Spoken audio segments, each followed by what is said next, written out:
Good evening, Nick family. Welcome to Nothing But Knicks, Queens Court. If you haven't already, please subscribe, hit that notification button so you'll be notified anytime anything goes live or a video is dropped on this channel. Queens Court, The Controversy, Knicks and Bruises, the NBA Report with Ron and John from Still Knick Fans, and of course, anything that's dropped by Simeon Russell. We're doing the Keep 'em or Dump 'em series. If you haven't already, please take a look. Today we did the center position: Noel, Mitch, Sims, Taj. Check it out. It was a pretty cool show. Um, I'm joined today by Tony Crow, of course, and Stafford Don. We're gonna take a look at our rookies, our three rookies, and what I want to do is piggyback off of a video I dropped early on Dope Soul Sports Talk, where I break down their draft profile, strength, and weaknesses. And then since they've played a year already, we can take a look at it and see, what has translated, what hasn't. And then, given what we already have, what should the Knicks do going into the draft? Do we need another center? Do we need another 3-and-D guy? Do we need another point guard, given what our rookies have done this season? So let me bring in our guest. Tony, Staffer, how are you two? Peace, Queen. Peace, Staffer. Shout out to the chat. Yo, Black, it's time. Yeah, manners and respect, Queen. Blessings to the chat. Blessings to TC. What's going on? We here.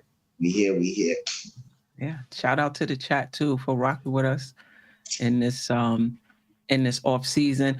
Before we get into that, anything this week pertaining to the Knicks that you want to chop it up about? Now, my eye is on Utah right now. I'm just, waiting to see what happened with that situation. So, it's connected to the Knicks. So I'm just looking at that particular situation right now with Donovan. And I'm hearing Lakers want to hire Snyder as a coach already. So it's just been crazy. So I'm just looking at that situation right now and see what if anything happens with us and the Utah Jazz. Yeah. I mean, quickly, Donovan didn't look that great in the playoffs. Does that change your opinion of him as far as being a target for the Knicks? No. Every player has a bad series. He took them to the conference finals, 2 years ago? To the second round last year, and this year he got bounced out. I didn't think the team was really a fit for him. He didn't really have much weapons to really help him.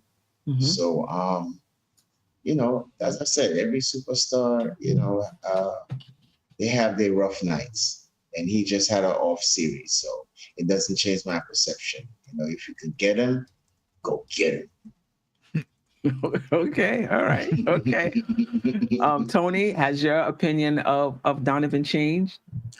Not much. Slightly. I still question, if we bring him in, are we bringing him as the main facilitator? Is he the point guard? Or do we have to go the same route that Utah did in kind of bringing in another point guard? Because if so, it's difficult for me to fathom us bringing him in and then not necessarily covering up that problem that we've had for years of a point guard. So does that mean we got to make two moves getting him, or can he play that one position? So that's my only question.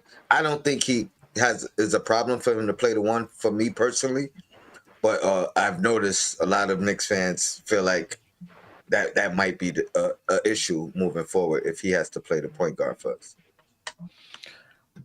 Yeah, that's a good question. I think my only concern about him playing a one is, can he keep the other players on the team happy? If RJ is here, will he get enough touches? Randall, I would suspect. I don't know. I would think one of them would have to be gone in a Donovan Mitchell trade. I would go the route of bringing in a point guard so he doesn't have that responsibility. And the other players can also get their shots as well. Because I think when you have a dynamic scorer like him and you put him in that point guard position, a few of them can do it, where they know when they can shoot, when they need to get others involved. I haven't watched enough of him yet to know if he can do that, but the fact that they brought in Connolly makes me think that Utah also had that concern. I am of a firm belief, and again, I could be totally wrong. People disagree, but I think he's better suited at the point guard. I think it takes away some of his defensive disadvantages. So I that's one of the reasons why. Granted, you brought in Conley, who historically is a good to even great defender. I don't think he's who he's been throughout his career anymore. It's the latter part. So I think I think he becomes an advantage defender at the point guard more than more of a disadvantage defender at the two guard. But did they bring Connolly in for defensive purposes, or did they bring him in to take the ball out of Donovan's hands? The defense was a plus, but the defense was a plus. It was definitely to get the ball out of his hand. But one of the knocks on Donovan is defensively, where those questions weren't. Right. Those weren't even a question when he was playing the point guard, and actually, I want to say defense was one of the things. Or his scouting report coming into the NBA, you know what I mean? So to be an advantage at one point in his career and then somewhat of a disadvantage, I point that to the position switch. Right, but you could still put him on a point guard defensively. If like people talk about get both Brunson and Donovan, I don't know if that's possible, but even if so, both of them are so small. So I think if you are going to play Brunson off ball, Donovan off ball, you need to bring in a point guard with some size, right? So at least the point guard can pick up the twos and Donovan can pick up the ones, and maybe it won't be that. But that's what I mean. Like, if we're bringing him in, is he automatically a +1? You know what I mean? Like, if you bringing him in, or do we have that guy on the team that could rock alongside him? And at this point, no. But if he could play the one, and then even if it's I'll say down the line, a Cam, RJ, I think that's a nice size 1, 2, and 3 position. You know what I mean? Even Fournier, if he could play the one, I think we don't lose the size. He doesn't become the defensive liability. It still falls on Fournier and what he can do. Fournier 1 TC? No. I'm saying Fournier at the 2 is the same. Oh, okay. But no concern about him running the team at that position. No. Really? Oh, no. Wow. I think we have enough. Excuse me. I think we have enough guys that Randall can facilitate. RJ is getting better at facilitating. So I think it would be more of a committee, but he could bring that ball up, and that's not a problem. He still does that now. You know what I mean? Like, yeah, but when I'm thinking about the point guard position, I'm thinking about more than just somebody who can bring it up and pass it to the wing. I'm talking about in those clutch moments, who's settling the team down. In those clutch moments, who's getting us the best shot? Who's saying, Randall, you're having a bad game. IQ has been cooking. IQ is going to get the ball instead of you right now. Who's doing that? I don't know if he's that guy. I don't know. If he's not, we still got that problem. That's what I mean. We forgot about it. That's what I mean. I agree with you. Yeah. I agree with you. I think if you bring Mitchell in, Donovan Mitchell in, I still think you got to bring in a point guard. I do. But anything else before we get into today's show? Anything around the NBA or around the Knicks? The game's just been good, man. Yesterday game between the Celtics and Milwaukee, that game was good. But the Golden State Memphis came down to the wire. That game there was good. I can't believe Klay Thompson missed 2 free throws to seal the game. Right. That was crazy. But you know what? Watching these playoffs, I feel like the Knicks are even further away. Like when we didn't make the play in, I figure, all right, we could have, we could have won 5 or 6 more games and made the play in. Then when you see these guys, you're like, oh my God, I think we further away than I thought when the playoffs started. We probably would have been one game. Wow, it's yeah. And that Milwaukee Boston game was like a throwback to the 90s. Watching that game. Like that's how intense it was defensively.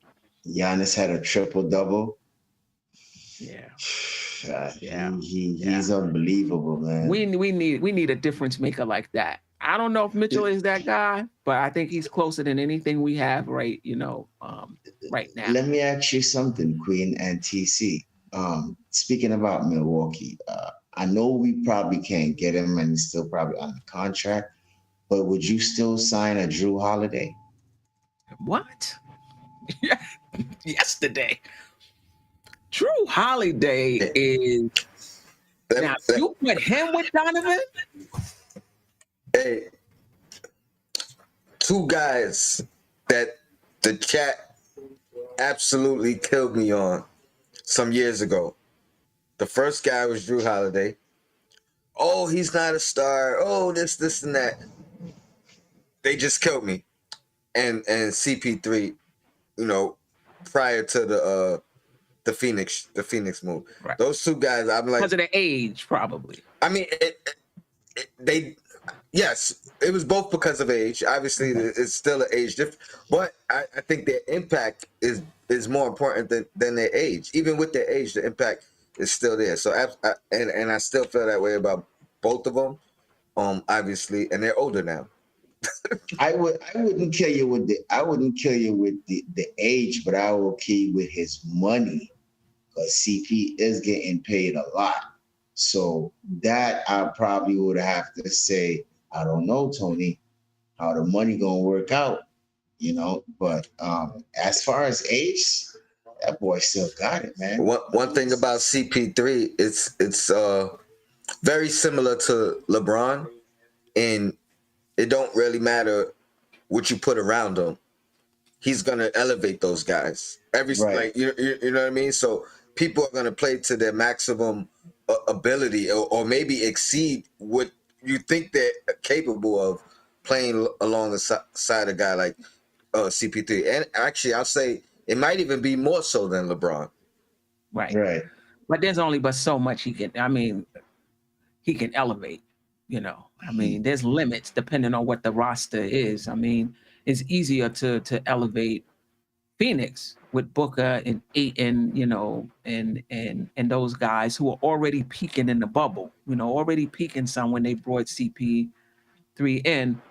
But I mean, no argument about that. He definitely makes people better. Quinn, I'll say this: even with Phoenix peaking in the bubble, if you compare Phoenix peak, bubble peak, and the Knicks peak of last year, you know what I mean? Like, who's to say what a CP3 could have done to that particular, team of after last season, or prior to last? I'm saying, put CP3 in Elfrid Payton's spot.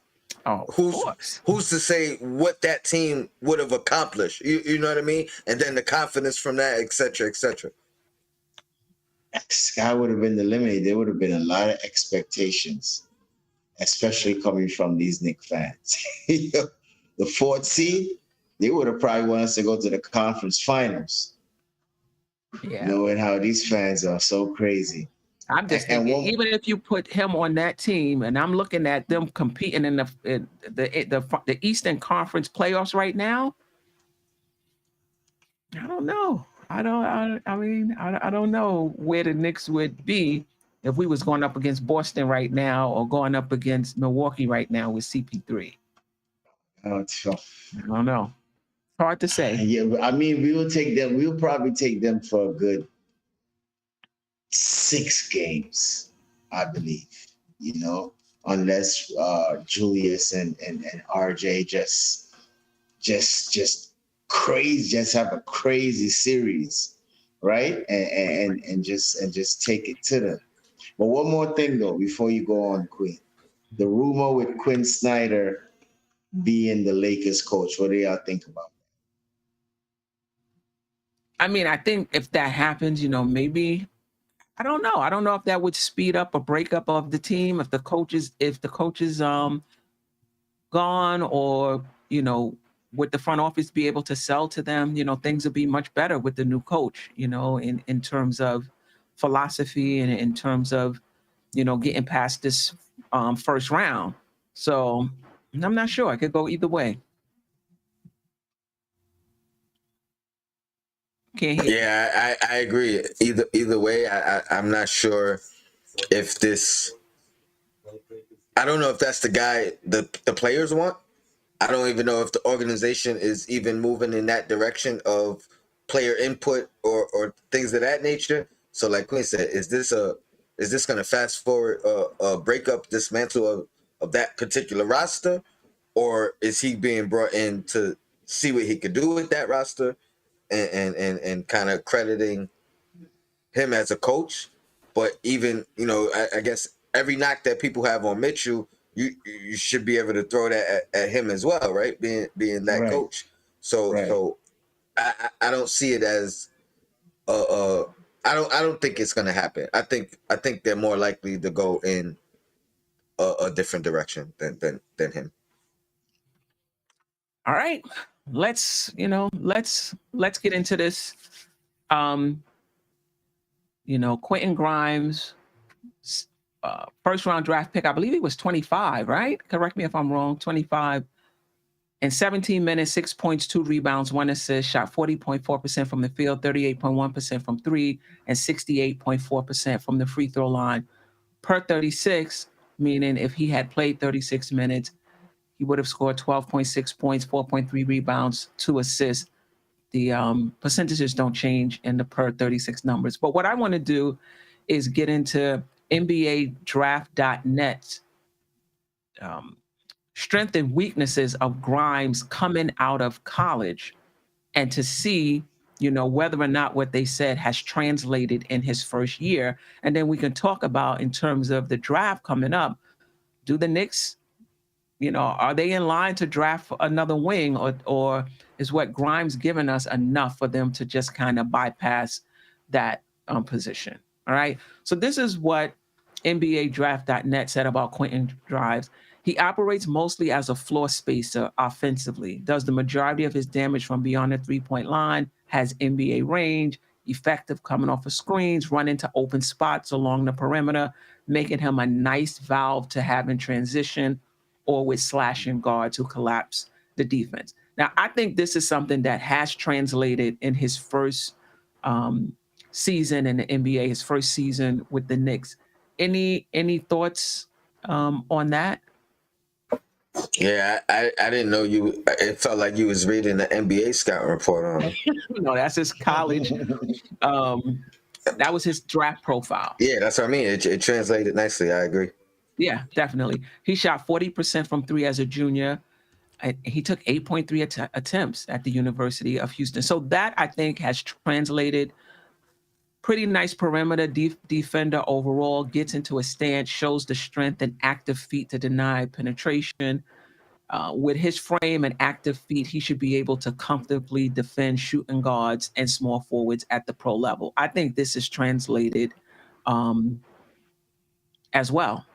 He found himself, due to injury, kind of in the rotation. He played actually 40 games, believe it or not. I didn't even know it was, I think it was 41 games. But that was a strength of his already coming out of college. Any thoughts on that?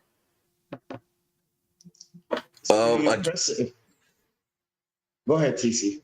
No, again, I think it's spot on. My only question in that would be small forwards. I don't know how that necessarily translated as far as him guarding small forwards. I think he can do it in a pinch. I wouldn't have him there full time. But Right. other than that, I think everything was spot on. Right. I mean, his wingspan is 6'8", so maybe maybe he can, with that wingspan, guard higher players. I mean, excuse me, taller players. And also they talked about his rebounding coming out of college. They thought he would be a good rebounder, 5.7 rebounds a game as a junior. I think he averaged per 36, 4.3. So I think he's a good rebounder for his size. So all of the strengths seems to have translated. Let's get into the weaknesses, because I think this is going to have the best bearing on the draft in terms of whether the Knicks will draft another wing player. So not a shot creator, really struggles with creating his own offense, lacks quickness, struggles to get separation because of his poor ball handling, struggles to go left, is a predictable slasher with limited moves. Let's stop right there. I think they're spot on, right? I mean, I haven't really seen him do much than shoot the three. Have any of you? Yeah, that's all I've seen him do too. 3 and D, hustle, as they say, dive for loose balls, play well off of his teammates. That's basically it. Yeah, I would agree. Yeah. Yeah, I agree as well. I think the biggest thing for him to work on is like self-creation. Right. Spot on. In between. But the thing about it, if he's able to do that, and we talked about this with Obi, it takes his game to another level. Because when they close out on him, if he's able to put the ball on the floor 2-3 times, pull up for the mid-range, that opens things up for him. He wasn't very good, at the rim in college, and they projected that would be similar in the NBA. And I really haven't seen him go to the rim, too much. Again, it's his first year, so it's possible. I'm pretty sure he's going to add to his game. I think he was was he a McDonald All-American, I believe, coming out of high school? He was a point guard in high school. So anyway, I guess my question is, do you think he is going to be more than a 3-and-D player? The Knicks have a lot of wings. Going into this draft, would you hesitate to draft another wing player? If it's an impactful player that changes the franchise, yes, definitely.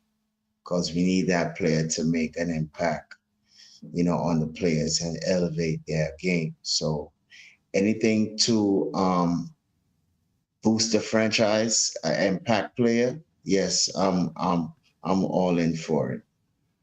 Now, the Knicks have the best chance of picking in the 11th spot. The lottery, I believe, is the 17th, sometime in mid-May, and we'll see exactly where the Knicks draft. But right now, they have the best chance of drafting 11th, right? They have a 2% chance at the number 1 spot. We'll talk about that a little later. This is not a very strong draft. I'm not sure how many. I mean, you can hit on any draft pick, put it that way, right? You can hit on a second round draft pick. At 11, I don't know how strong the talent is going to be at 11. But for me, Grimes, I love him. I love Grimes. He's a high floor guy, low ceiling guy, unless he can improve his ball handling and improve his mid range. If there's somebody at 11 with a higher ceiling than Grimes, I don't think the Knicks should hesitate to draft earlier, because I have to be in. To me, if they do that, which means in my opinion, I like in order to get Ben Wallace. I gotta pick somebody else. So in order to get I like that kid from out of Arizona. I have to leave. If we could get him 30, or to get there, or if Mitch don't resign, I would like that tall center from Memphis, Duran. So so you would. There's talent in but when you say with impact, will probably just be the first 5. But then afterwards, there's talent. There's talent in the draft. So at 11, if we was to choose a wing player, I'm going with Ben Wallace. Okay, because I'll be home all day on Thursday. you're okay. I mean, we got a lot of young players on this team, so everybody All right. can't play. All right. So you Yeah. drafting somebody, Love you what too. does that mean? Does that mean that player may not play? Do you just throw them all in the gym? Let it, let the chips fall where they may, and that may be that, a Grimes or a McBride is off the team. Tony, what you think? Well, first, if I'm getting a wing, it has to be someone who brings more. You know what I mean? Not necessarily, and brings different aspects. So the fact that, let's say, Grimes can guard 2 positions, I want a guy that could guard three positions or play 3 positions. You know what I mean? So it opens up their availability window. You know what I mean? And where they could be slotted. I'm sorry, you might have to repeat the question because I'm going off the first one. But like a guy like Johnny Davis, who I'm very high on, I question whether he's going to give you more than Grimes. You know what I mean? He has some things to his game. I think he has that killer instinct and that take over the game mentality, and he seems to be a team guy. But I don't know how much better he's gonna be than Grimes, especially right out the gate. So it's kind of tricky. If I'm picking somebody at that position, he's got to be He has to be able to play and guard multiple positions. Number one. Staffer?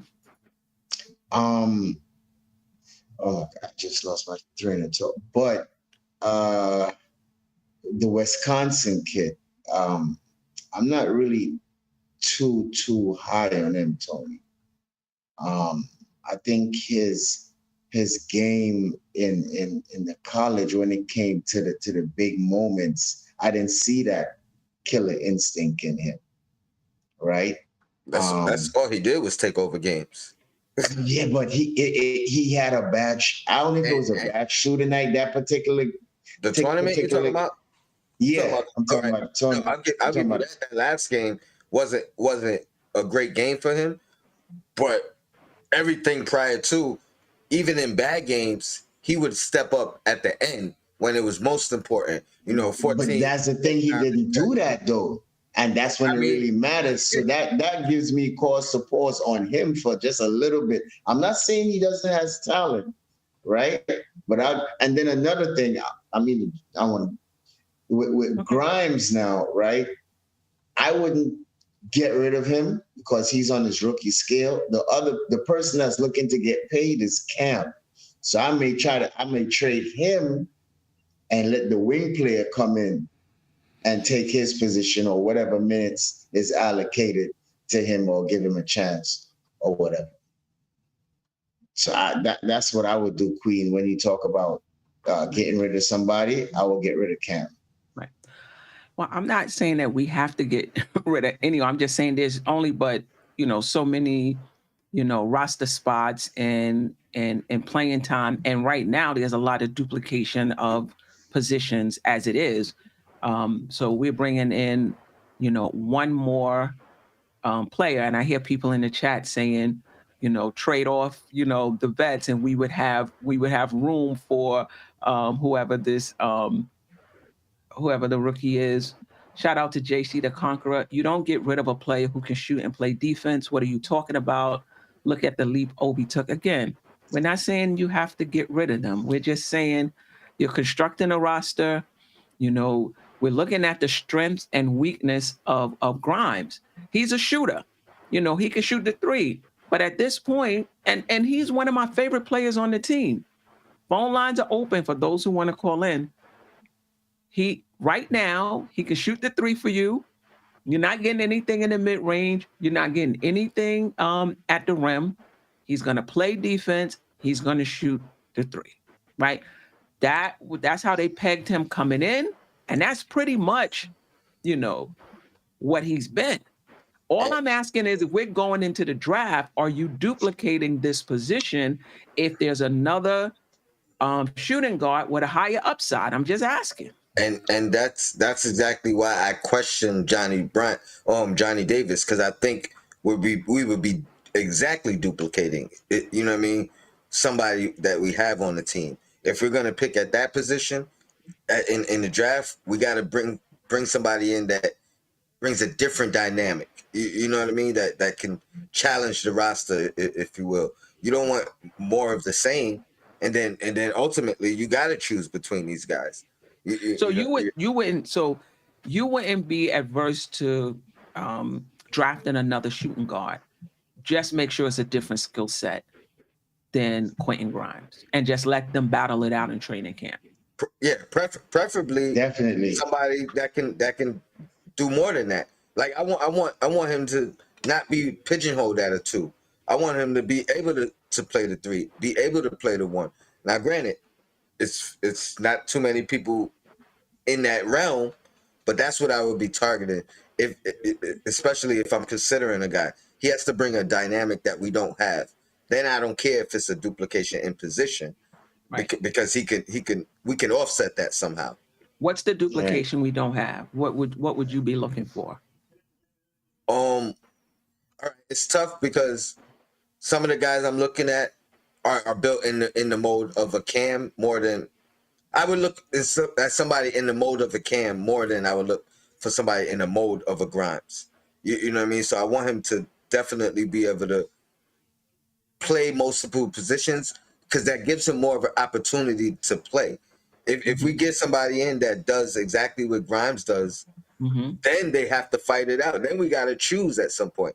You know what I mean? I want somebody that can come in and, okay, if this opportunity opens up, I could plug in there. But if it's not that one, if that opportunity opens up, I could still plug that same guy in there. You know what I mean? That's what I value. That's why I value Cam so much, because I think he could really play, legit 2, 3, maybe some 4. You know what I mean? Small ball 4. But obviously we haven't seen enough from him on this team. Right. Shout out to Canal Band Lawyer. Hope I said that right. Why do the young players have to battle it out? Let the vets battle. Everybody's going to be battling it out. The bottom line is, if you bring in another player at the same position, it just creates more of a backlog, basically. And that's kind of what we have, what we have now. But the bottom line is, you look at our first year players and our second year players. If we draft anybody, you're creating more competition at any of those positions, right? Because listen, IQ and Obi is just second year players. That's the 1, 2, and the 4. Then you got Grimes at the 2. We got Sims at the 5. No matter who we draft, we're creating more competition at that position. And basically, we don't really have anybody. It's not like Cleveland with Mobley that can say, I'm not going to draft another 4. Why would I draft another power forward and I have Mobley? We're just not in that position. So, and go ahead, Staffy, you want to say something? No, go ahead. Yeah. So Grimes' weaknesses, he'll get better.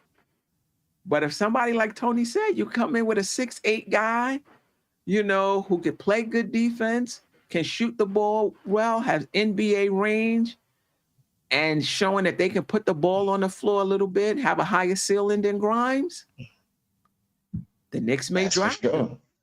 Bring him into camp, and Grimes, Fournier, if he's still here. Cam, you see, they're gonna have to fight for it. And the funny thing about it is that, most of these fans don't understand it's a business. So you can't get attached to these players because they could come today and leave tomorrow. So when I say Grimes, I'd rather keep Grimes because it's rookie contract and we have to pay Cam next year and he's going to look for that extension. I will go that way and have the rookie come in and replace him, a similar type that can play defense from 1 through 3 or 4 with the small ball. You understand? And go from there. Yeah, I mean, you bring up a good point, and Andy, helped me understand this is that we're not making decisions in a vacuum. It's not, who's the best player. You're making decisions based on, well, how many players do you have at this position? What's the salary cap? How much money do we have left? If we pay this person, for example, RJ, 181 million, will we be able to extend Cam? And how much can we pay Cam without becoming hard cap? Like Right. these are all of the decisions that the front office has to make. I would love to keep Cam, and hopefully we Definitely. do. Hopefully we do. But it may come to a situation where You got to the get front office traded. has to make a decision and be like, Yeah. okay, if we trade Cam and we get a first round draft pick for later on, and we could sign this draft pick we just got for cheaper, we could stay under the salary cap. So I don't know what they're going to do. And in no way am I saying that we need to trade Cam for a first round draft pick. The point I'm trying to make is these decisions don't happen in a vacuum. There's other contingencies that go into um, these decisions. Shout out to Knicks 100 AGM. Point guard is the least of our worries. Wow. We need two legit 6'8" or better. It's that simple. Two legit small forwards, 6'8" or better. It's that simple. Well, we got one. We got Cam. It's just a matter of how much he's going to command. He's eligible for an extension, but I don't think they're going to offer him that this summer. He'll play next season, and then they'll go from there. But do you think point guard? Well, do you think point guard is the least of our worries? Maybe in the draft, it's the least of our worries, but not overall. Agree? Way to clean that up, Steph.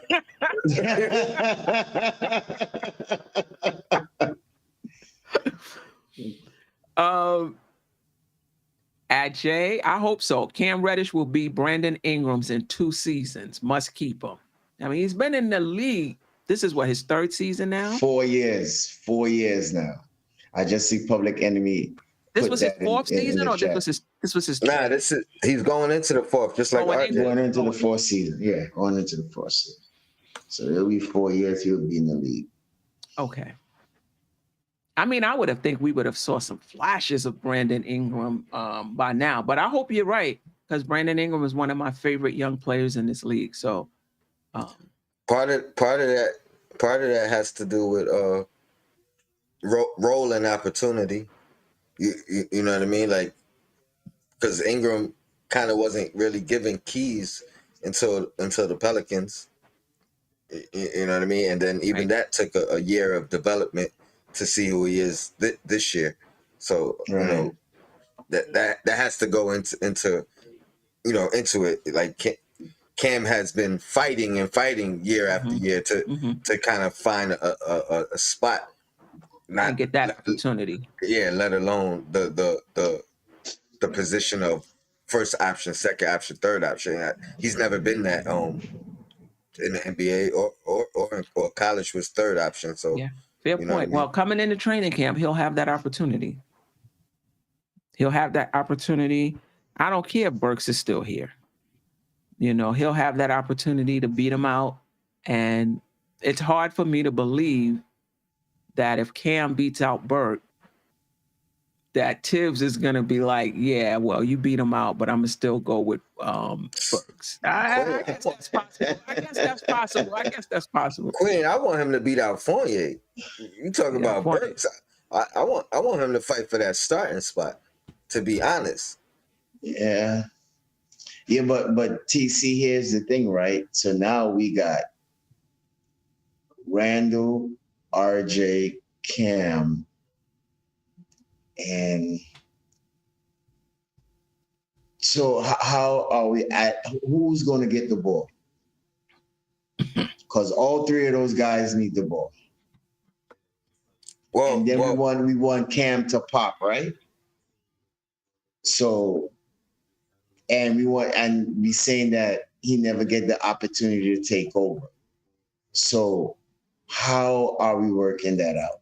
Go ahead. Well, in the starting unit, he won't get that on this team. At least not immediately. It's not going to be given to him, obviously. But I think in the second unit, that could be a role for him where he kind of develops that. I'm not, and again, I'm not saying give him anything.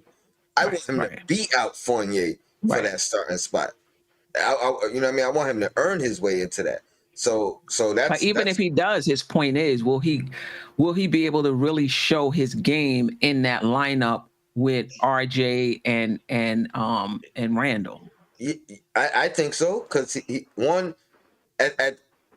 if he thrives at catch and shoot, it's the same thing I say with Obi. If the 3 shot is falling for him, it's gonna open up everything for him.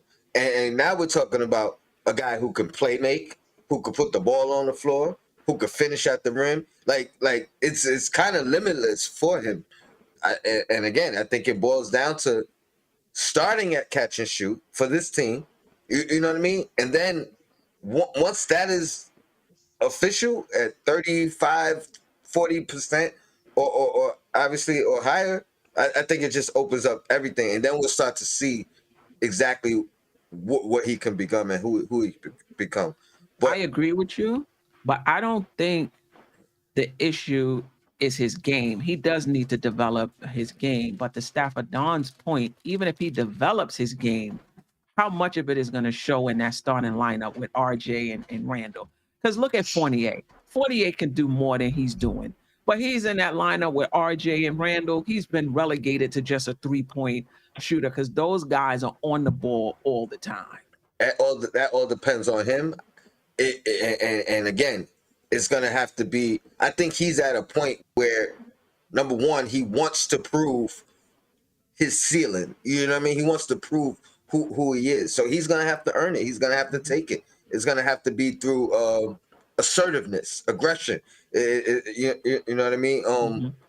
And Fournier, obviously, or in my opinion, lacked that this year. I think he needed to kind of take command of his offense and what he could do. He was trying to fit in. If Cam tries to fit in, it's a detriment to him. He has to go out there and kind of what we seen RJ do late in the season. He's gonna have to do that, and in his opportunity. But I think he can, and I think on the flip side, he could also fit in seamlessly in a role. You know what I mean? Like, but it's about accepting. I don't know if he's gonna be the sacrifice guy now that Tibbs talks about. Everybody has to sacrifice, or if he's gonna be the, I want my next contract. I want to be a star. I feel like a star. It's a fine line between the two, but the talent, like you said, Queen, is there, and I got some hot takes on him. To be honest, but the funny thing, I'm sorry, Queen. No, go ahead. The funny thing about it, Tony, that's the exact words what he said. He thinks he's a star. You know what I mean? He thinks that he can be a star on a team and take over. So that's only the main thing for me, is that with two of the main players on the court and him wanting to earn a contract for next season and he wanting to pop, it's very. I mean, I could see what you say with the second unit, but then after it may take away from Obi. Or Obi might just be a second option to him. Is Obi going to come in and demand the ball or demand to take over? Like, that's not. We haven't seen that from Obi. So it don't matter if that's someone else's role in the second unit. You know what I mean? Obi's not going to command that. He's not going to. You know what I mean? Ask for the ball on in the post and say right. I get what you're saying. I think, and then we have a caller. I think he'll have more freedom in that second unit than playing if Randall is still here, playing with Randall and RJ. I think he'll have more freedom. That being said, the same thing with RJ. When RJ popped, Tibbs made it his business to figure out different ways to use him and to his strengths. But can all three is there enough balls to go around with Cam, RJ, and Randall in the starting lineup? And somebody said Randall is gone. I don't think so. I don't think Randall is gone. I wouldn't be shocked if they moved him. Right. But if you asked me to put money on it, I would put money on Randall will be here next season. But TC, again, we got Quickly, we got Rose, we got Cam, we got Burks. Yo, you guys are I gotta dissect it, bro. I just gotta be real with it because these guys are volume shooters. You trying to make me come out and give my hot take, and I'm really not trying to. All right, hold on to the hot take. Let me get to the caller. And then we'll move on to Miles McBride. Caller, you on the air. What's your name and where you're from? How you guys doing? Pretty and from Jersey, man. Okay, you went in and out a little bit there. How you doing? What you got for us? Hi, I'm good. So for Grimes, man, I think Grimes, honestly, I see a lot of rookie Klay Thompson in him. All right? You guys might disagree, but there's just little bits of his game that show a lot of Klay Thompson, especially with the defense and his shot. I think that Grimes could definitely shape out to be the 2 starter. So taking over that shooting guard spot away from Evan Fournier, so long as he takes that next step that we kind of saw in a couple games throughout the whole year where he was just lighting it up from the floor. If he could do that consistently and average about 15 points per night or per game, whatever it is, he could definitely take over that spot and really, turn around that unit. And we could maybe see some glimpse of how the defense was last year when we still had when we had that that playoff run that we hadn't had in a while. In terms of Grimes, though, I think Cam Reddish. I think Cam Reddish, man, like you guys said, he's gonna be a trade piece. I don't see him being here long term. He's like you said, he needs the ball in his hands, and with Julius and RJ here being the 2 main pieces, that ain't gonna happen. Not only that, we're trying to build other guys up, not really take away the ball from them. So if that's going to happen, Alec Burks, I think he's getting traded. Same thing with Noel. If you got to package him with a second rounder or whatever it may be, I think he's out of here. He's actually a good enticing package, maybe him and Cam Reddish for a team. But overall, if they bring in guys like a Jordan Clarkson and a Tyus Jones, I think we would have a really good, outstanding second unit as well. Let me ask you the question. What would you think Grimes can be Klay Thompson just by continuing to do what he does, or do you think he needs to add to his game? So I think there's a lot of his game that we haven't seen yet because he was still trying to find his way in our offense. He never really got full freedom. Like we know when you're playing under Tibbs, you never get full freedom to play. So I definitely see him becoming more comfortable if he gets more playing time, and a lot more of his game is going to start showing out. Like there were times like the kid's got a little bit of bounce. He has that deep threat. He has the mid range. He has even the handles too, man. It's just that he was never able to display it as much because whenever he did play, he had to defer either to RJ or he had to defer to Kemba or whoever the point guard was quickly or Julius. But because he was just a second unit guy. If he becomes the main staple of that starting unit, we're going to see a lot more of his game. That's music to my ears. I'm a big Grimes fan. I think for him to take the next step, he has to be able to operate in the mid-range. He has to tighten up his ball handling skills, and finishing at the rim would be great as well. If he doesn't do those things, I don't really see him being much more than a 3-and-D guy, which is not bad. I mean, you could be a 3-and-D guy and have a 10, 12-year NBA career. But I think if he wants to take the next step, he definitely, and I hear what you're saying. He already has it in his game. He just hasn't shown it. I hope you're right. Agreed. And like you said, definitely a 3-and-D guy. They tend to be the glue guys, for a team. Those tend to be the sneaky guys that tend to be like that weapon for deep playoff berths or playoff runs. But I definitely think he got something in him to push him to the next level. Maybe we might see in the next year or two. I hope you're right. I appreciate the call. I appreciate you guys having me. Thank you. You're welcome. Bye-bye. Any thoughts on that before we move to McBride? I'm not going to kill him because I compared Grimes to young Clay as well. I do think one of the things with Clay was the ball handling.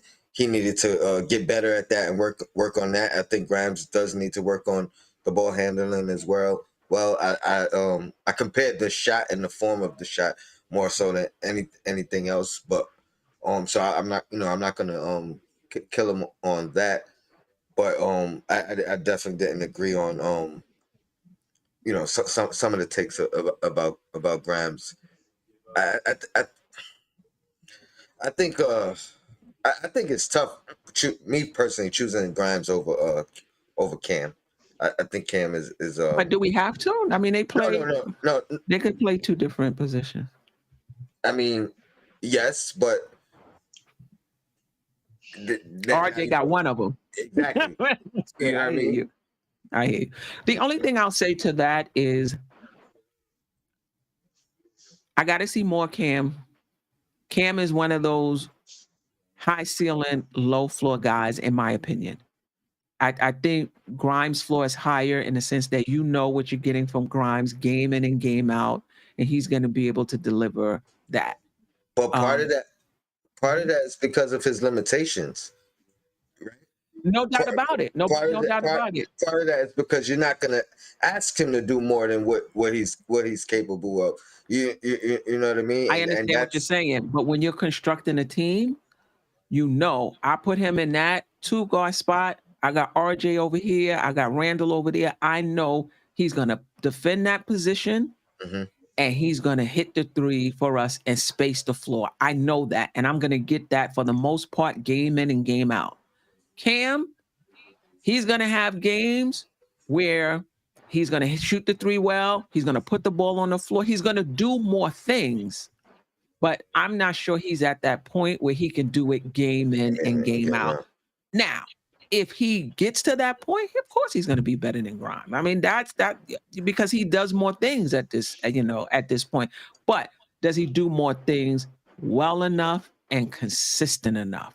That's the issue.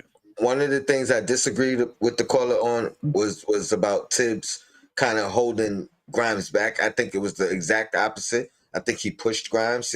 Like, that's one of the few guys that, we seen him in post game saying, "Hey, Tibbs told me if I'm open, shoot." You know what I mean? Like, he'll pull me if I don't shoot it rather than if I shoot it.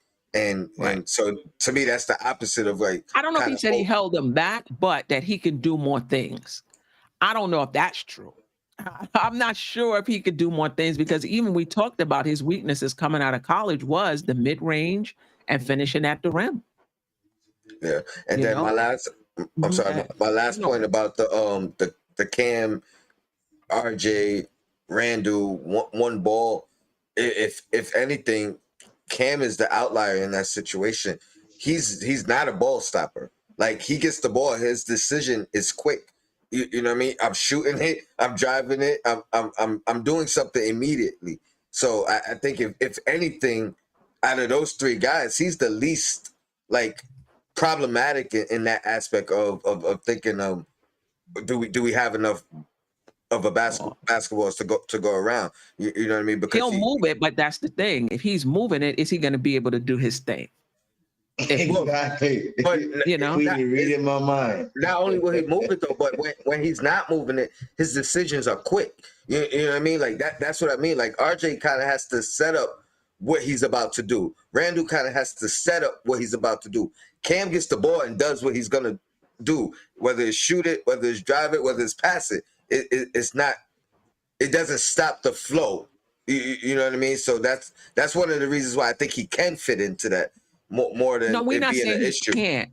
Can he be his full self in that type of lineup is what I'm talking about. Yes, I'm not saying he's going to disrupt it. I'm not saying that, I'm just saying in that second unit, he could be, he could be the guy potentially, but it's all going to shake itself out.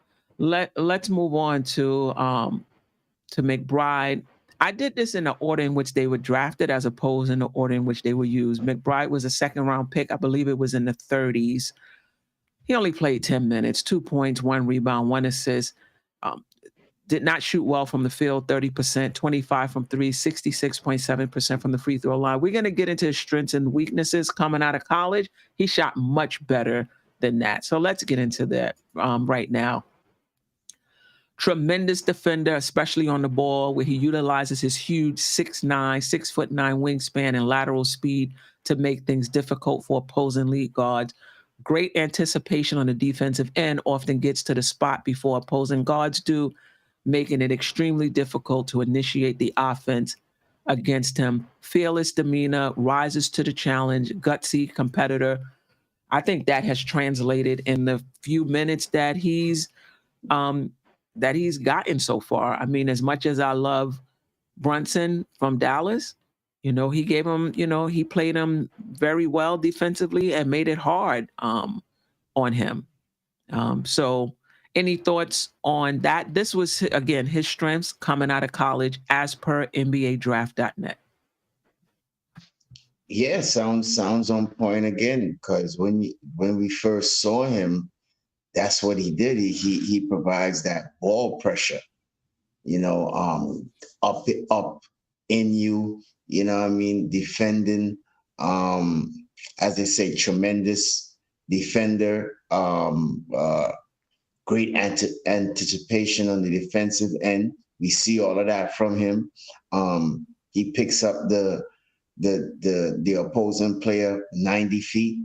So as far as his defensive skills that they say here right now, yeah, it's on point. And we have seen his jumper, right? Not too how I should say, what's the word I'm looking for? Consistent, but when he has hit a shot, and he gets to a flow, I think it will get there, but he needs to get better. And I like everything what they say on here about his strengths. Yeah. He has a solid floater, driving to the basket, utilizes his size to finish, plays with dunks at the rim. I mean, we haven't seen this in the NBA much, but in the G League, we have. If you had the opportunity to watch him play in the G League, you've seen that. Very shifty with the ball in his hands, understands how to use fakes and hesitations to create space, shows the ability to pull up off the dribble and knock down shots effectively. He shot 41.4% from 3 and 81.3% from the foul line at West Virginia as a senior. So I think the numbers, the low 3-point shooting numbers is, I don't know about the low free throw shooting. Maybe just not being in a rhythm. You're taking one here, you're not taking another one for 5 games down the line. That could impact his free throw shooting. But historically, in terms of college, something to be excited about, that he's a pretty good 3-point shooter and free throw shooter. And we already know excellent 4.9 to 1.8 assist to turnover ratio. That game against Houston, forgot how many points and rebounds he had, but it was 0 turnovers in extended minutes. He doesn't turn the ball over. He played the whole second half that game. I was gonna say that. That's the main thing I love about him. His basketball IQ seems to be very, very high, and he doesn't make many mistakes. He doesn't force anything. I mean, he's not aggressive enough to me either, which I think, maybe his aggression goes up, maybe the turnovers go up a little. I'm interested to see that, but I love what he brings in that area. Let's get to his weaknesses and then talk about this position in the draft and whether or not we have enough for the Knicks not to draft a point guard. This is his weaknesses. Decision making and feel for the game needs some improvement. Plays a little sporadic as a floor general and will need to learn to control the tempo of the game and become a better facilitator in order to be a full-time starting point guard at the next level. Considered by some as more of a combo guard than a point guard. I mean, only thing I'll say about this is the sample size is small, but I wonder if Tibbs and the coaching staff picked up on this in practice. And maybe that's why he didn't get the extended minutes that many of us thought he should have gotten with Rose and Kimber down. Any thoughts? One thing I think that, you know, they mentioned low IQ, and I think it was the total opposite. I think the reps in the G League really helped him out. I think we've seen a different McBride towards the end of the year. Obviously, we see the different everybody at the end of the year, but Right. I think his aggression went up a little bit, and you know, one of the things that I said was, you know, play with that same mindset that you play with in the G League when you get pulled up, because he showed what he could do in the G League. I think he was a little hesitant, a little tentative early on with the big club, and I think he settled into that as time moved forward. So I do like him moving forward, but I think the IQ thing, I think maybe there was a little wrong on that. I think he showed otherwise. He don't make any mistakes. Mm-hmm. I'm looking at the last one, deferred a little too much at times. And I think when he did get out his opportunity, he did defer it a lot too quickly at times. You know, he instead of, as they say, instead of him taking over, right, he passed the ball a lot like he was tentative. As you say, you know, we want him to be a little more aggressive. Right. Some of that may be due to the system and being a team player. I don't know, because Tom is a defensive guy, so I think he will fit in that particular system very well, right? Mm-hmm. It's just he can't be scared. He have to go out there with confidence and do his thing. You know, yes, he did his thing in G League, but with the big club, you know, he needed to be a more of a impact. I don't know if that was because of Tibbs not giving him enough minutes, or, you know what I mean, or we just had him sitting on the bench, you know, but for the little time that he was in there, I think they definitely was on point with that one. He deferred a little too much. Yeah, I mean, I agree with you. I do think it was, listen, he played 10 minutes a game. So I think when he got in the game, it was more about making sure I don't make a mistake, making sure I don't mess up these rotations, making sure everything goes smoothly. I don't think it was his role to take over. But this is something they said about him coming out of college. So the sample size is small, but you wonder, was it just his role?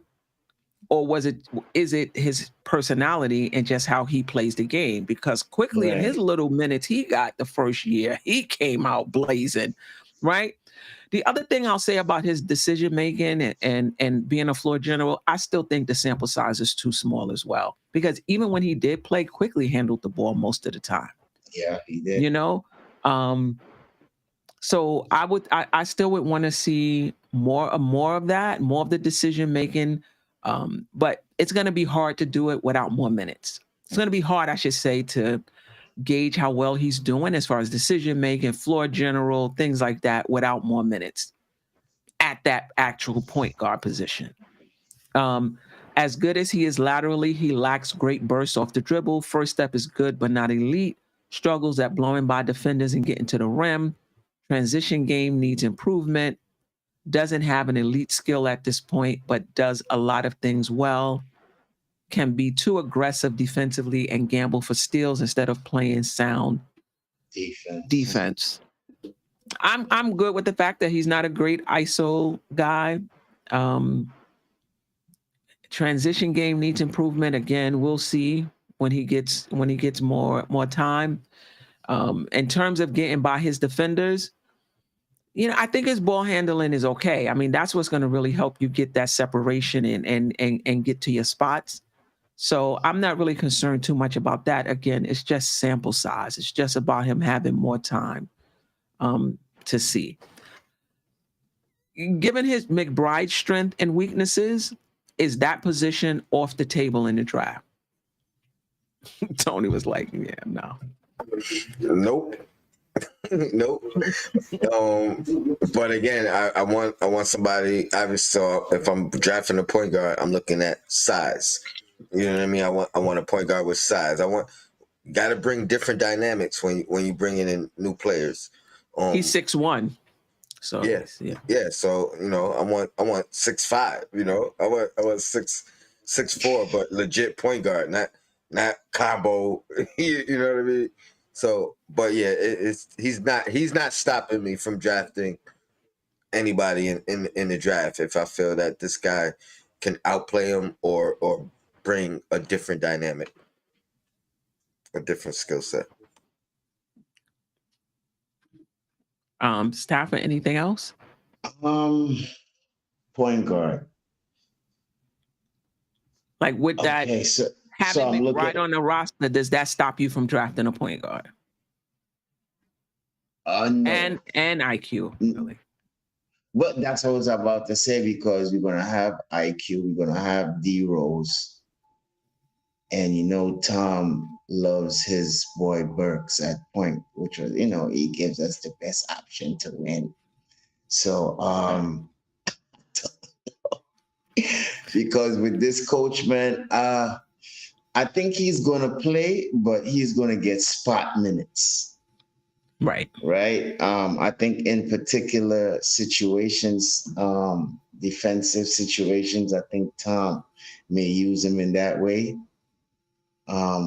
But I would like to see more of a sample size on the big club than in the G League. Right. I don't see a path forward for him to get those minutes other than the spot minutes you mentioned. Yeah. Unless they trade a Rose, unless, and it could get even more crowded if they do bring in a point guard. Right? So right. That's why I said he may get spot minutes, because I don't think we may draft a point guard. I think we may trade for a point guard. Okay. That's my stance on that. I think we may trade for a point guard instead of drafting one. So with that being said, when that point guard come in, he still needs things to sharpen on his skill set. So I don't think he's going to be playing in the second unit like that. I think if there's a significant injury, he may step in and do his thing. Now, once that happens, he has to grab that opportunity right there and run with it. He can't look back, right? So, I like Grimes. Not Grimes. McBride. I like McBride. I think he's a tough-minded player. Got heart. But spot minutes. It's no really room for him to grow, especially probably just in practice, where he's going to probably go hard and try to prove to the coaches that he could play. So, that's the best take I could think about McBride right now. Yeah. Shout out to Senga Waldron. Why would we be looking for a point guard when we have so many? I think I've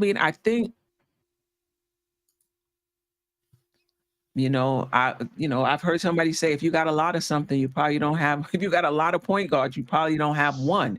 If you got a lot of quarterbacks, you probably don't have one. I don't know if we have a point guard on this team that can do what we need him to do at this point.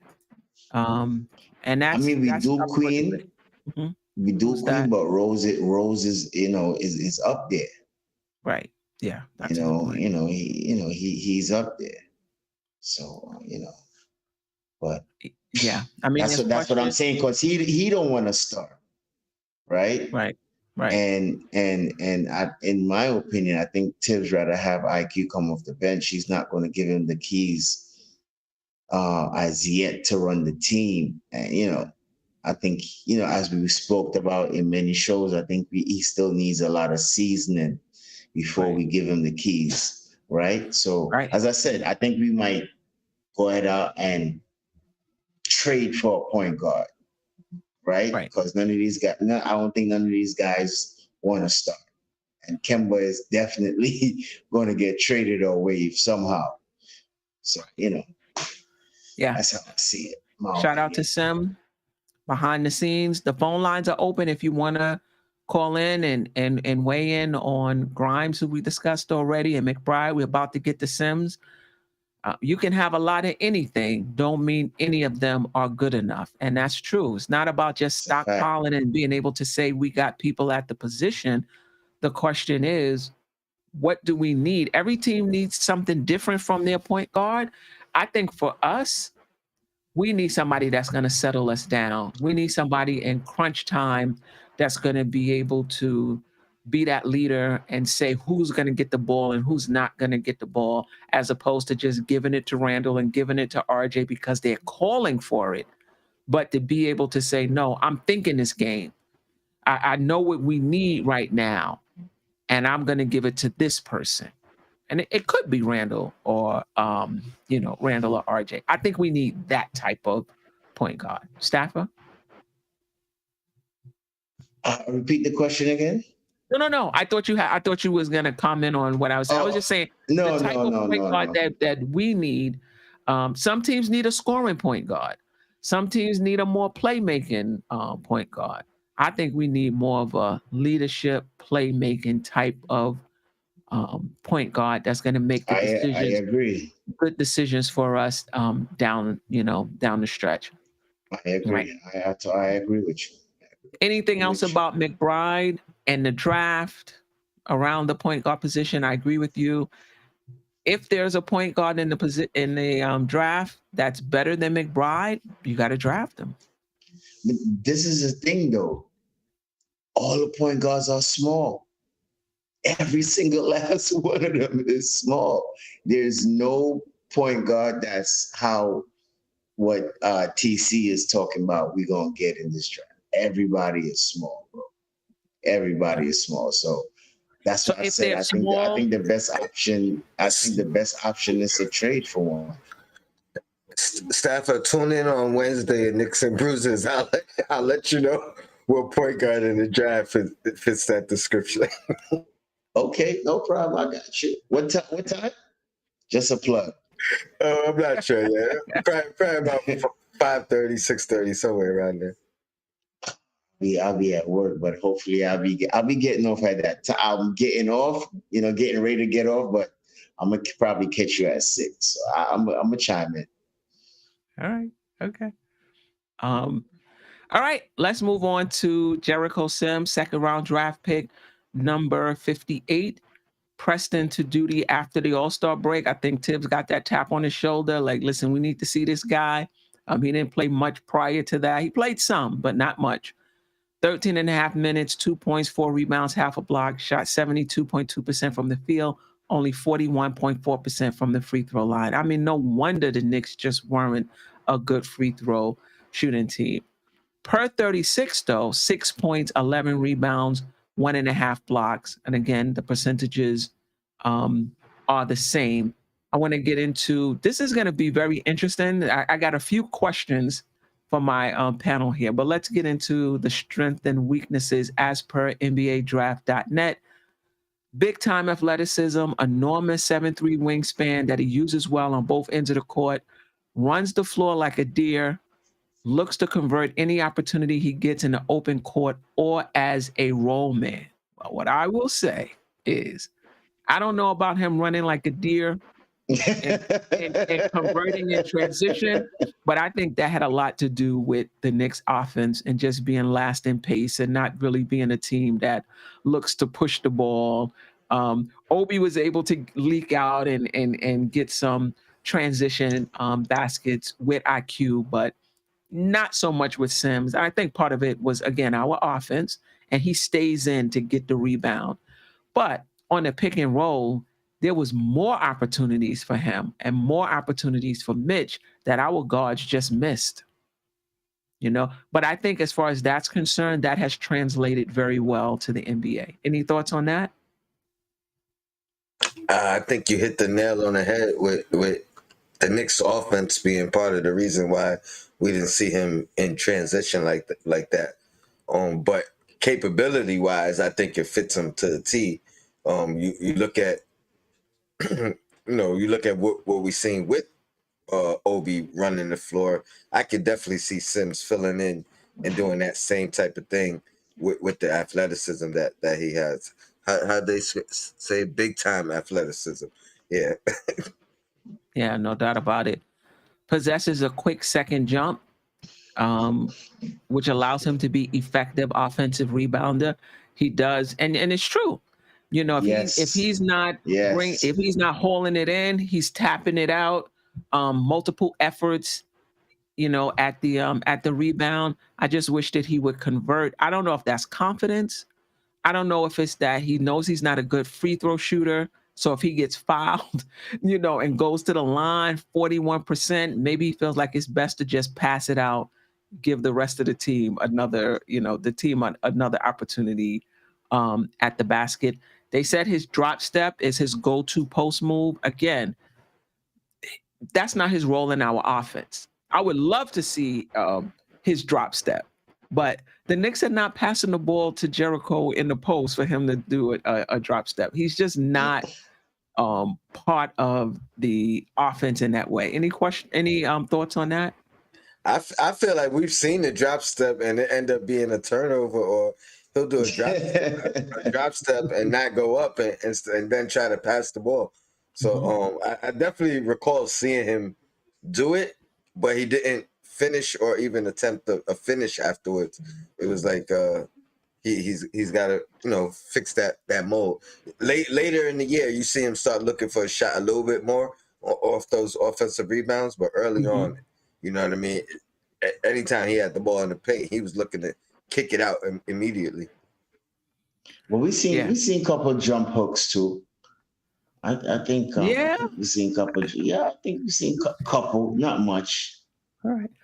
Shout out to Nick D. They weren't passing him the ball. IQ misses him every time. Not just IQ. I think a lot of teams, a lot of players missed him and Mitch. Those opportunities was there. Excellent defensive potential. Looks great defending in both the low and high post and in pick and roll switches. Has all the lateral quickness and physical tools needed to defend in today's NBA as a big. They hit that on the nail as well. Again, these were his strengths coming out of college, and they hit it on the head. I think that has translated well also. As Sim always points out, those traps and those double teams from Sims down, later in the season, phenomenal. I mean, he was putting clamps on and then getting back to his man. So spot on. Where'd you get this from? NBA draft.net. Now there's other draft profiles as well. This is my favorite. NBA draft.net. And actually I'm gonna be using them and then my YouTube guys to look at the do my work for the draft. Actually, but they're pretty good. Really improved his defensive fundamentals throughout his 4-year career. Remember, he spent 4 years at the University of Texas, right? And that's one thing I said about him. Like, wow, his defensive IQ is pretty high. He knows where he's supposed to be. He hits all of his spots. He hits his rotations. He doesn't seem to be making a lot, if any, mistakes on the defensive end. But let's get into his weaknesses, because this is pretty interesting. And I think this may impact what the Knicks do in the draft. Weaknesses: limited offensive player, offers nothing in the way of floor spacing, only attempted 1 3-pointer in his college career, nothing from the mid-range, struggles to make plays for himself and teammates, mostly just finishes at the rim. back to the basket game is underdeveloped, usually more effective, again, when catching and finishing at the rim. I think they hit this on the nail as well. For sure. He's our Mitch 2.0 in that respect, right? We're gonna get the defense, we're gonna get the rebounding, but on the offensive end, not much. Any thoughts on that? Yeah, he definitely needs to improve his free throws, because if he wants to stay in the game and in crunch time, when he gets fouled, he definitely needs to fix his free throws. But just to go back on one thing you were saying with his strengths, and one particular game when he was really moving that, I think it was the next game, I believe, when Tom started to double, I think it was Kevin, and he was running, doubling, then he was running back, and right. He was phenomenal, right? Just grabbing rebounds and playing that defensive role. So that there, I think they hit on point. But I think in that game, 13 points, 9 rebounds, 3 blocks in that Brooklyn game in April. Wow. Right. You remember those? I was gonna say you pulled that up memory. No. I got the video on this on my channel, so Sports Talk. Check it out. Okay. I wanted to bring it to Queen's Court and discuss it with a panel, but I dropped my views on it. Oh man, I was about to. That was right on. That was right on key, right? That's some LeBron type. He was like, in the third quarter, he had 3 consecutive jump shots, and like, oh shit. Yeah, but this is the thing, though. He's a below average free throw shooter. Career 52% free throw in college. So I don't even know if that's going to get much better, right? 4 years of college, 52%. But the last 3 years, his efficiency got worse over the last 3 years. And it's discouraging, so they're saying, to the thought that he may one day improve his shooting touch. Yeah, right? When you shoot that bad, you might want to consider shooting underhand. You know what I mean? Like, I'm serious though. Like that's historically low numbers, right? Especially, coming into the NBA. Try something. You know what I mean? Like, be open to it. It can't really get worse, in my opinion. Right. Yeah, he both of them, him and Mitch, need to work out together doing free throws. But I'm wondering if it's, I mean, he 4 years of college at 52%, is it going to get better at this point? It can. It's a possibility once he puts the work into it. I believe so. Once you put the work into it, it can happen. Look at Shaq. Shaq was one of the worst free throw shooters at one time. Right. And then he started perfecting his craft, right, and start making free throw shots, because remember, they had a hacker Shaq, right? And he couldn't hit those free throws. And the next season, I believe he went in the gym and he fixed his free throws and he started making them. So he just fixed his mindset, because like Shaq says, I hit him in the clutch. I hit him when I need. However you want to put it, Tony. However you want to put it. I'm just saying he made it when he needed to, right? So that's what I'm saying. It's always can be an improvement. He just has to, as Tony said, put in the mindset and also put in the work. Yeah. Right. I mean, there was one game he was 4 for 4, so it's possible. Overall feel for the game is lacking for such an experienced college player.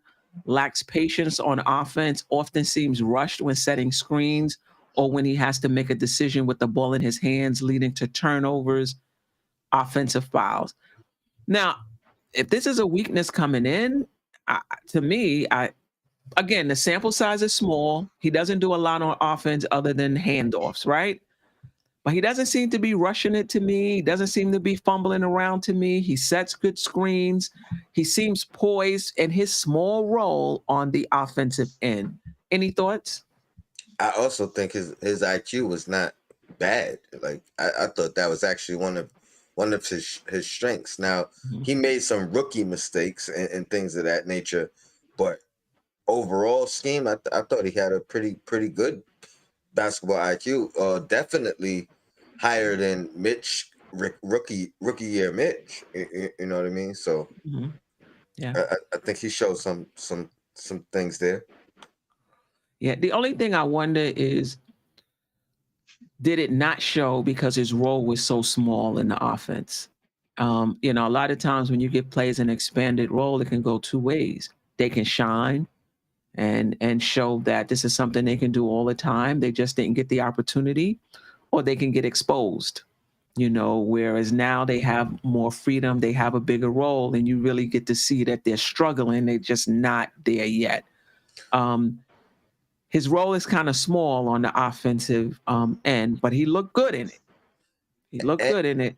Yes. And I don't foresee his role offensively increasing. Expanding. Right? You know what I mean? Like, it's similar to what I used to say about Mitch. If he just excels in what he does good or great, he can have a long 10-year NBA career. You know what I mean? Like, the ceiling won't be, you know, through the roof, but the floor is solid. Right. Now, this is something that concerned me, and so I'm interested in what you two think. With a full 4-year career and only marginal year-to-year improvements, it's fair to assume that he is closer to being a finished product than assumed for someone with his combination of size and athleticism. So in other words, he was there for 4 years. He improved just incrementally each of those years. And basically, they're saying that they think where he is now is probably who he's going to be. Any thoughts on that? And if that is the case, does that change what the Knicks do in the draft as far as the center position is concerned? I agree with that statement. I think you won't see much more than maybe like what Mitch's numbers are now, 8 and 8.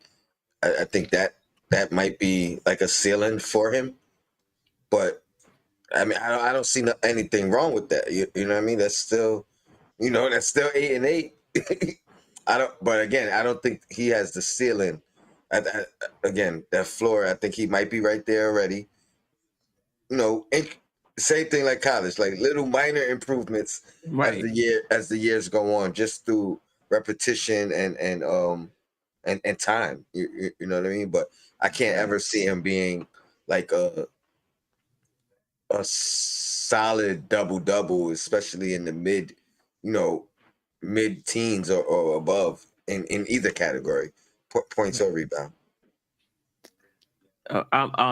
Sherwin M, I'm gonna put this to the panel and see what they say. Why will you say that about Sims and not Obi? So in other words, why do you think Sims is all he's gonna be and not Obi? Well, Obi he has more things in his arsenal. You know what I mean? Like you said, 1 3-point attempt in 4 years of college. I mean, that's I mean, if you're not shooting it, if you're not attempting a shot, you'll never make it. You know what I mean? So Obi's arsenal is way larger. And I mean, I could stop right there and what he's able to do already and what he showed in college. So, I mean, the arsenal, Obi can do a lot more than Sims. He could, you know, he could be on the perimeter. Appreciate you, You Joe. know, those type of players like Jericho Sims are just rim runners. You know, play the pick and roll, put back dunk, be in the dunker spot, jump hooks. You know, as they said, he doesn't really have a offensive game. You know, you don't never see him put the ball on the floor. You know, so I don't show him. I have to disagree with you on this one, bro. I think you're wrong on this one. You know, definitely Obi has more arsenal. Obi could put the ball on the floor. He has a little post game. He could shoot the three a little bit. You know, so you know. I mean, I think it's more about upside. Right. Finish it. It's all good, Queen, but you know, finish at the rim better. So yeah, it's definitely a more upside with Obi than Sims, because Sims definitely need to work on a lot of things if he needs to be a offensive player in the system. And to take 1 3-pointer in 4 years, that's you don't want to be a shooter, basically. Right. You just want to work on the things that you probably think you're good at. It's probably rebounding and being the dunker spot. Right. I mean, I get what Sherwin is trying to say. I mean, Obi was also 3 years in college as well. But I think the difference is Obi improved over his 3 years more than incrementally, And I get it. When he came to the NBA, that first year rookie was a setback. I think all of us thought he would be a little further ahead than he was. But the second year, he's coming around. I think Obi has more upside. Again, he has to develop the mid-range. Now, I'm not going to be like these other Obi fans out here and say he's there yet. He's not. Right now, Obi mostly is a rim runner just like Sims. That's it right now. But I think he has the potential to develop a mid-range. I think he has the potential to hit the three-point shot. We've seen that 30%. He needs to get it up to 35, 36. So Obi's not there yet, but I think he has more of a potential to getting there and reaching his ceiling than Sims. Sims, 4 years, pretty much hasn't improved that much in those 4 years. Free throw shooting hasn't gotten better over that time. Offensively, he hasn't gotten better over that time. I think pretty much what we see in Sims right now is what we're going to get. And I think in some ways it's a little discouraging because when he came out and we saw him, we was like, wow, if this is him now, in 2, 3, 4 more years, he's going to continue to grow and could be even better. But kind of reading this, if this is, if you're buying into it, it's kind of like, this is pretty much what we're going to get from Sims, with a caveat. But before I get to the caveat, anything else you want to say on Sims and his ceiling? No, I just agree. He's much closer to his ceiling and his floor. You know what I mean? He's in a small house, so the ceiling and the floor, they're not that far from each other. You know what I mean? So Sharon, I agree. Obi will be 25 next season. Let's see what steps he takes in this offseason. I'm not ready. He's still young. People play in this league till they 35, 36. Let's see. I don't know why these days. I don't know why these days people keep thinking 25 is old. I would love to be 25 again. Yeah, no, please. Yeah. I mean, he came into the league, a little older. Let's see.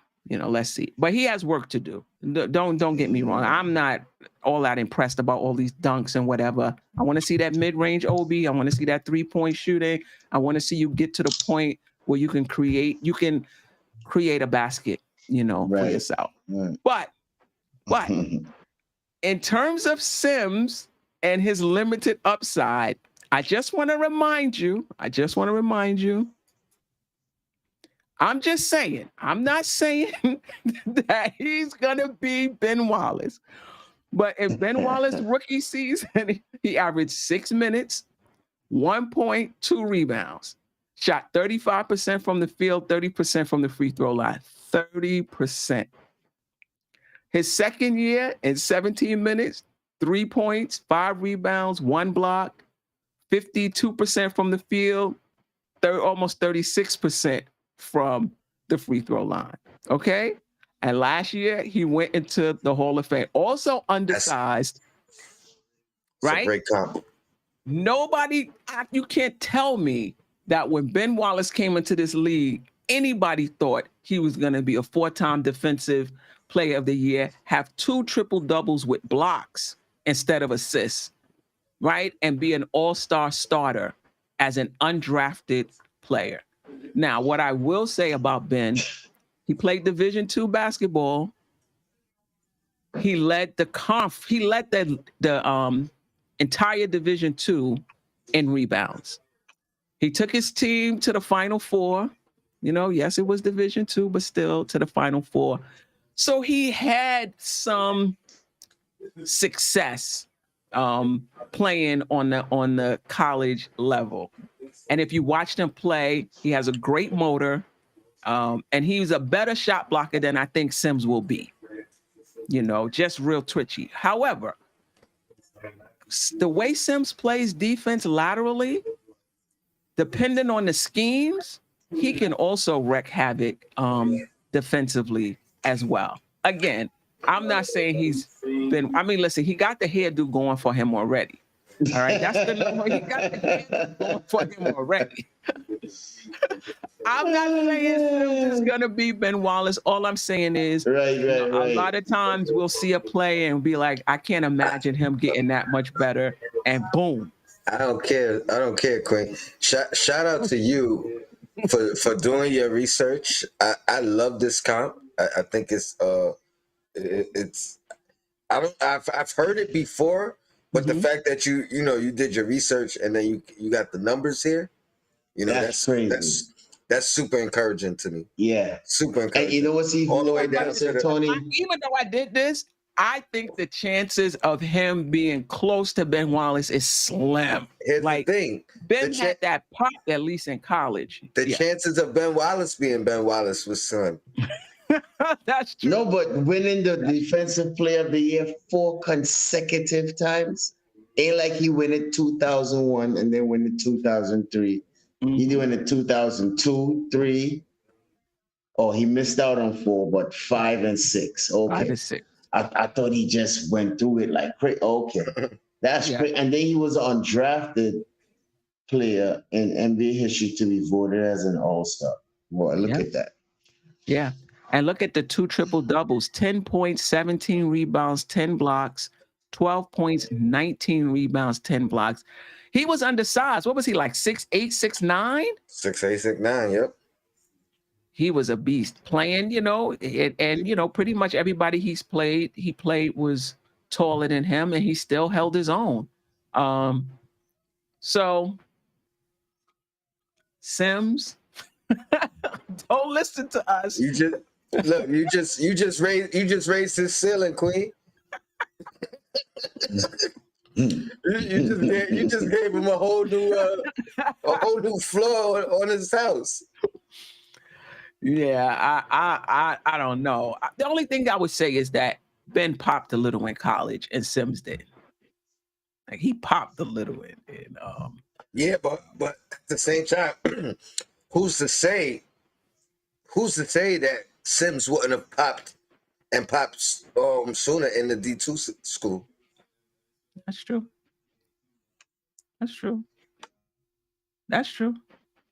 Yeah. Would you say Sims is more polished than Mitch? Right now, or when they came from rookie to rookie? Yeah. Okay. Yeah, I think sometimes even now. I think Mitch definitely has a higher ceiling. No doubt about it. Mitch has a higher ceiling. He got a low floor too. He got a low floor too. Why you gotta do that to me, Quinn? I'm just saying. Always picking on me. I mean, so suffice it to say, at least at this center position, the Knicks going into the draft, this is not going to stop them from drafting another center. I think, though, that they would look for a center that can shoot. That's. I was gonna say my theme has been the same for every single category. Somebody who brings a different dimension to the team. You know what I mean? And I think if anything, this position, the center position, is the most important position where looking at who we're bringing in has to bring something different, has to do something different. More than the wings, you know what I mean? More than the point guards, the center position is the biggest position that we need a change of direction. Somebody that does something that nobody else brings that we currently have. And would you draft a center at 11 with that first pick, or in the second round with the 42nd pick? I mean, I'm not opposed to it if he brings, if I feel like he could come in and fill a role immediately. Absolutely. That's the one thing though with that 11th pick at the center position, he has to be able to shoot, and there's no question of can he fill some type of role, whether it's 10 minutes, 15, 20, you know what I mean? He has to be able to come in and do it immediately. If it's a second round guy, I may be willing to wait a little bit longer and mold him in a sense. All right. Last question of the night. The Knicks have a 2% chance of landing the number 1 pick. It has happened. I'm interested. I think when New Orleans drafted Zion, I think their chances was low. I don't know if it was 2%, but it was pretty low. I think, was it the Chicago Derrick Rose pick or was it the Cleveland LeBron pick? One of them was really low.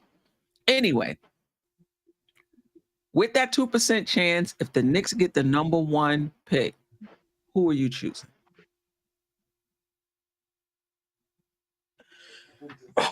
Man, I'll go first because you guys agree. But I think I would go with Chet, and it's more of a swing for the fences type move than it is about coming in and being who I expect this guy to be immediately. I think obviously his body type, his weight, those concerns are there for me as well as everybody else. But I think a lot of people give him the Porzingis comp, but I even with that, I don't look at that as a negative per se. I think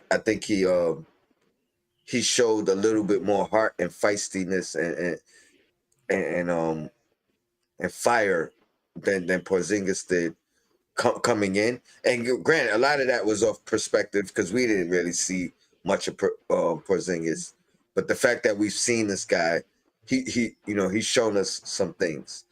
I don't think he's a number 1 option out the gate. But I mean, potential wise, you talk about unicorn. Not only does he fit that mold, but he could fit that mold defensively as well. And we've seen it. You know what I mean? So that's why I'm so high on him. So I swing for the fences. And that's not a knock on any of the other guys in that top spot. Staffer? You can speak for the both of us. Oh boy.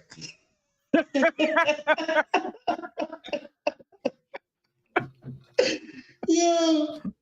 Listen, Tony, I'm not taking Chaz number 1, man. I mean, you said it there. Porzingis in 2.0. I think he's too thin. I think the centers in this league will beat him up. Adebayo, Rudy Gobert, even the second center that comes off the bench for him, gonna beat him up too. Whiteside.